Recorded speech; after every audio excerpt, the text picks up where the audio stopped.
guys. Dito, Loy. Ang suggestion sa akin ni Sir Nora, at kahapon din, nagdinilayan ko, gawa nung suggestion din ni Sir Joyce na ang ano natin ay sa Nuvali, Narinig mo na. sa Santa Rosa. Kasi doon, pwede tayo. Ay, hindi, Bali, sa Pwede tayo mag-picnic. Pwede sa Santa Rosa lang. Pwede tayo. Pwede tayo mag-picnic at pwede tayong Mamangha, pwede. Whatsoever.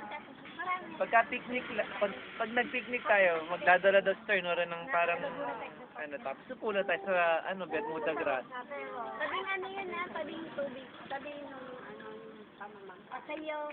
Parang man-made lake lang siya. Yun. Pero yung pamamangka ay 1 hour. So, pwede tayong doon. Bibila kayo ng damit kasi pwede mo basa yung Bakit may bangka? Kasi ako, may ano kasi siya, balsa yung bangka. Paligid na. May bangka. May lights lang.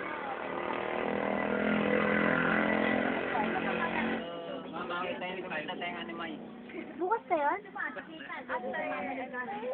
Nilapit ba talaga? Saan po tayo mag-church? Talagang pagsamahan. Ayun nga, gawa ng, sabi sa akin ni Sir Nora, madodoble yung pamasahe. Punta na ako doon. Pasita na lang. Kaya nga, pasitadalan tayo. At least, sa pakita, libre ang pamasahe nyo. Tapos,